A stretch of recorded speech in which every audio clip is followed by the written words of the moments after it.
o Júnior propôs o tema do patriarcado, que é o seguinte: você também não vai debater com alguém que eventualmente nega as origens absolutamente positivas do feminismo. Eu concordo plenamente com você, quando você diz que a mulher não tinha direito a nada e que houve, sim, não só durante séculos, mas durante milênios, claro, com diferenças culturais de países, de localidades, etc., um princípio de patriarcado.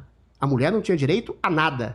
Para especificar mais para o século XVII, XVIII, XIX, a mulher não tinha direito a herança, a trabalho, a viajar em alguns países. A legislação trabalhista no Brasil só começou em 1935 a dar garantias à mulher. E é claro que há um movimento feminista, sobretudo do século XIX, pós-século XVIII, ele alimentou em grande medida, ainda que os direitistas burros falem que não foi o homem que deu, isso é simplesmente um tipo de sofisma. O feminismo alimentou que esses direitos fossem assegurados à mulher. O meu problema é com o feminismo pós-anos 70. Aí virou uma histeria. E eu já conversei com você, eu acho que você concorda em alguma medida comigo. Virou uma histeria. Depois da Revolução Sexual, que aí foi o ápice do movimento feminista, do movimento humanista que eu chamo, né? O que é a Revolução Sexual dos anos 60? É você, sendo homem, mulher, ficar com quem você quiser, como você quiser, da maneira que você quiser, da maneira que você quiser.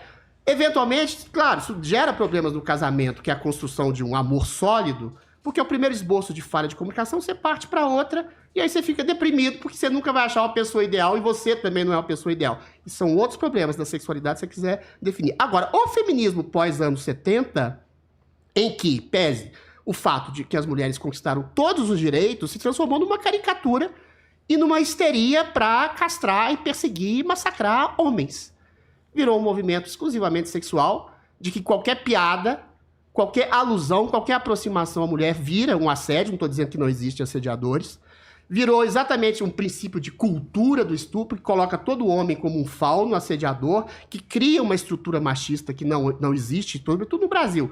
Você tem exatamente machistas, como você tem pedófilos, como você tem assassinos, mas não dá para dizer que o Brasil é essencialmente pedófilo ou assassino, assim como não é estruturalmente machista. A mulher hoje ela tem direito a fazer o que ela bem entende, como ela entende, da maneira que ela entende, em qualquer posição de trabalho, em qualquer posição sexual, em qualquer posição social. Agora, estabelecer cotas para enfiar a goela abaixo as mulheres na política, cotas para enfiar a goela abaixo lá no mundo executivo, que é um saco, inclusive. Mulher faz muito bem, lá pelos 30 e tantos anos, se ela quiser ser mãe, se você quiser ser mãe, querer se casar, querer construir uma família, querer um emprego talvez menos remunerado para não ficar 14 horas trabalhando, ou vivendo, enchendo o saco com gente corrupta na política, é um direito da mulher, entendeu? Você não quer estabelecer a emulação e a imitação de um mundo predominantemente masculino, porque eu acho que existem profissões que são predominantemente do gosto de homens e de mulheres.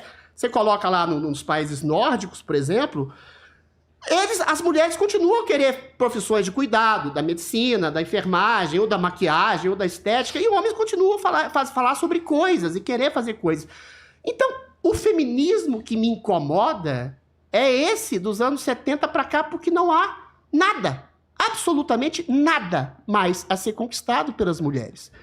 E eu conversei com você, vou fazer uma inconfidência aqui, e eu posso dizer que você concordou comigo todos esses pontos, você pode me contestar aqui, e eu te digo, minha doce, seríssima sisuda, dá um sorriso pra mim, espectro cinzenta, espectro cinza, né? Você não é feminista. Você é como eu. Você é humanista. Eu alego e aqui clarifico que a origem do feminismo foi boa para a sociedade. As primeiras feministas, as primeiras militantes feministas foram interessantes para o movimento para estabelecer uma equidade entre homens e mulheres.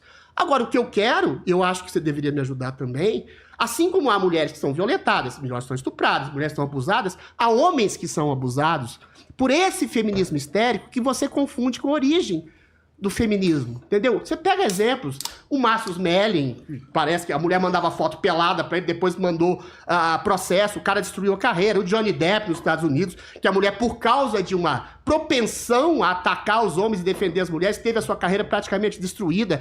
O feminismo hoje é muito mais nocivo a homens do que benéfico às mulheres. Ele não angaria nenhum direito. Todos os direitos que foram angariados pelo feminismo da primeira ou até da segunda fase, direito a voto, a trabalho, a renda, etc., já foram angariados, não há nada. Você não é feminista. Você, como eu, é humanista. Sim, eu sou como você, como sua mãe, como sua avó, como seu pai, como seu irmão, como toda a sua família. Vai comer todo mundo. Exatamente, como já dizia José Serra. José Serra. Tá, mas primeiramente, eu acho que é melhor começar com coisas que a gente concorda, né? Que... Ok, geralmente as pessoas acabam confundindo um conservadorismo com um reacionarismo. Por exemplo, a Pietra Bertolazzi, ela é uma reacionária, ela não é uma conservadora. E eu gosto bastante do Roger Scruton, que é um conservador esclarecido. E recentemente eu vi uma entrevista que ele deu para a feminista Christina Hoff Sommers, que inclusive é extremamente crítica do movimento feminista. E, ironicamente, ela se diz como a feminista verdadeira. Então, provavelmente, ela tem muitas concordâncias e convergências com nós dois aqui. E nessa entrevista ele disse que, em certo momento, na juventude dele, ele se perguntou o que era ser um conservador. E ele disse que ser conservador não é simplesmente ter ódio ou repulsa por alguma coisa que tu não gosta. Na verdade, é o amor pelo real. Eu achei isso impressionante. É o amor pelas coisas que tu já tem. Então, isso significa as instituições, o Estado Democrático de Direito, a civilização, poder se sentir seguro quando você entra dentro da sua casa. E quando tu consegue enxergar alguns problemas, tu tem críticas em relação à sociedade que tu vive hoje, na verdade, tu não precisa se pautar através do ódio. É como se fosse, na verdade, uma espécie de crítica como tu faz com a tua família. Então, embora tu critique a sua família, tu ainda continua amando a sua família. Então, seria uma espécie de crítica reflexiva, grata, em relação àquilo que tu tem, mas ainda assim... Você tá fazendo a crítica ao que é insatisfatório. Não, em relação à sociedade no geral. Porque eu sei que muita gente acha que feministas, necessariamente, não reconhecem os avanços da humanidade. Não reconhecem que, hoje em dia, a vida das mulheres não é a mesma das mulheres dos anos 70, dos anos 50, do século XIX... E ainda assim, muito mais atrás. A vida das mulheres avançou absurdamente em todas as partes do planeta. É simplesmente incomparável. E não somente para as mulheres, mas para todos os seres humanos. Hoje em dia, nós vivemos praticamente num paraíso em relação ao passado. Isso não significa que não existam problemas a serem resolvidos. E o feminismo, nesse caso, ele pode ser conservador a partir dessa perspectiva que eu disse, que é amor por aquilo que a gente já tem.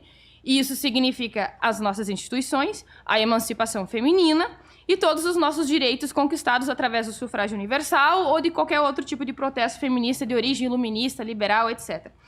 A questão é que o feminismo ele também se trata de lutar pela garantia de algumas coisas que foram conquistadas e elas não podem ser perdidas. Então, nesse sentido, eu sou uma conservadora feminista, de certa forma. E... Então eu sou também. Calma, deixa eu terminar. Vamos usar o exemplo do Irã.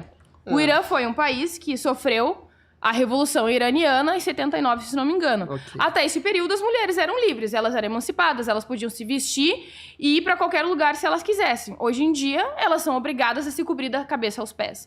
Elas são mortas, torturadas, espancadas, estupradas devido a uma faixa de cabelo que elas estão mostrando. Então, veja que, embora nós conquistamos determinados direitos, não significa que eles sejam permanentes. Então, o feminismo também se trata de garantia desses direitos e também que inúmeras outras pessoas consigam ser contempladas desses direitos na prática. Porque se a gente for analisar hoje em dia, obviamente, casamento arranjado, casamento com menores de idade, exceto que sejam permitidos por pais através da emancipação, é proibido no Brasil.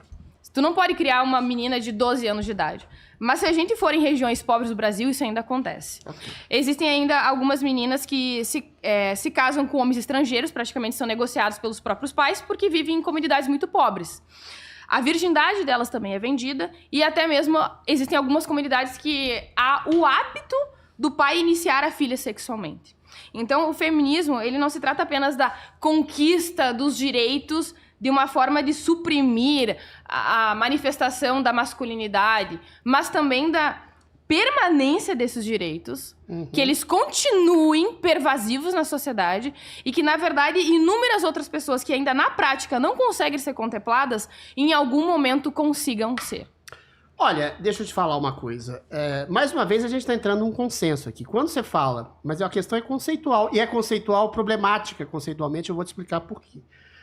Eu penso como você. Eu acho que, eventualmente, em locais que o machismo ainda prevalece, ou voltou a prevalecer, por exemplo, no Afeganistão, quando o Biden tirou as tropas de lá, o Talibã voltou que mulher não estuda, mulher é abusada sexualmente, mulher é colocada como cidadã de segunda classe, o que vai de encontro exatamente os avanços progressistas do Afeganistão. Você colocou também a questão do Irã. O Irã tinha voltou com a Revolução do Shah a um princípio de machista. O Ayatollah Khomeini voltou exatamente àquela teocracia extremamente masculinistoide que coloca a mulher em segundo plano. Agora, quando você fala dessas exceções, essas exceções de meninas que vendem a virgindade, ou de prostituição infantil, ou de casamentos arranjados, eu, mais uma vez, tenho que dizer, isso são exceções. Isso não é uma estrutura social brasileira endêmica. E é problemático, conceitualmente, para você, quando você se coloca como feminista, e aí você tem que explicar que você é uma feminista pontual de algumas questões. Mas o que se chama de feminismo hoje, embora essas questões pontuais, localizadas geograficamente, embora algumas feministas, eu já ouvi isso de várias feministas, dizem, não, as mulheres, você tem que respeitar, porque o feminismo hoje, ele tem um caráter ideológico, espectro. Ele se une a outras pautas, tais como multiculturalismo.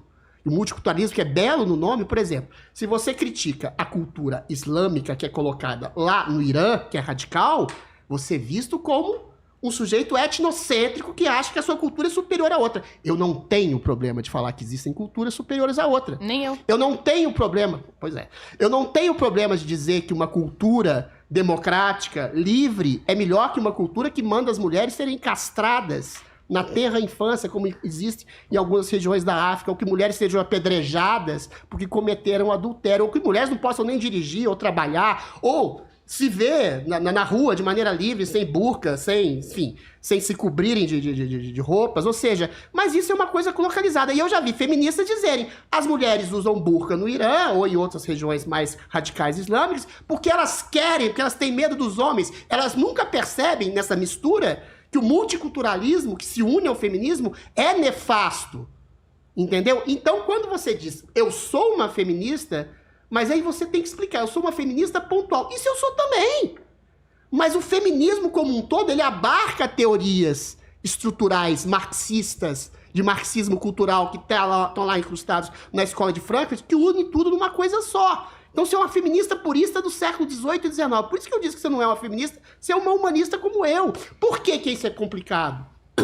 Porque o feminismo, ele abraça ataques a homens. Aí sim é uma questão muito mais estrutural do que a exceção. Quando você vai numa juíza, num juiz, e uma mulher fala alguma coisa contra um homem, a palavra dela pesa 10 vezes mais que a de um homem. Tem um projeto de lei que está para ser aprovado, que é só para dar um conceito aqui, para não ficar na abstração, que é o de sexo consentido, mas com algum tipo de abuso em relação a consumo de drogas ou álcool, coisa do tipo. A mulher pode acusar um cara de estupro hoje, sendo que ela foi consensualmente com ele, e eventualmente, se ela disser que estava ou drogada ou sob efeito de álcool, ela diz que o homem pode ter abusado dela e ter caracterizado isso como um estupro presumido. Isso eu tô dando um exemplo. Eu dei o exemplo do Johnny Depp, eu dei o exemplo do Márcio Smelling, todos acusados de assédio sexual, entendeu? Neymar. Exemplo do Neymar, que não tivesse tido uma doida lá, que acusou ele de estupro e que filmou uma coisa, ela tentando forçar uma situação e teria sido destruído. Então o feminismo como uma estrutura, hoje, no Brasil e no mundo, é uma coisa perniciosa.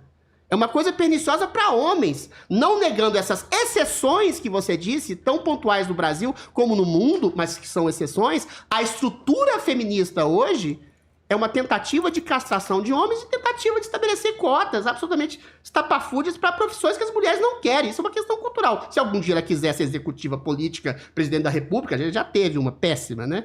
Ela vai querer. Então, a minha única crítica a você é que você faz parte de um movimento, pelo menos no conceito, que é deletério.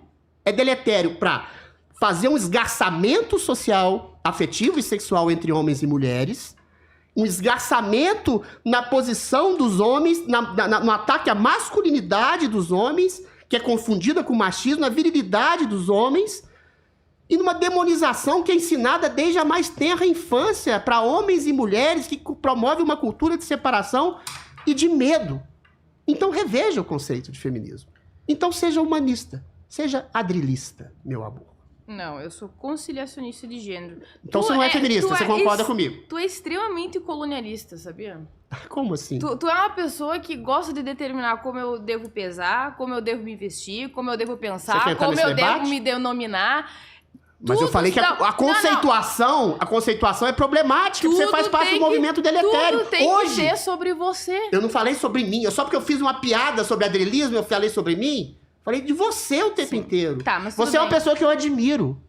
O problema é o seu conceito, você faz parte de um movimento que você não faz parte, na verdade. Tudo bem.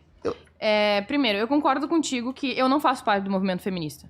Eu não acho que eu faço parte do movimento feminista.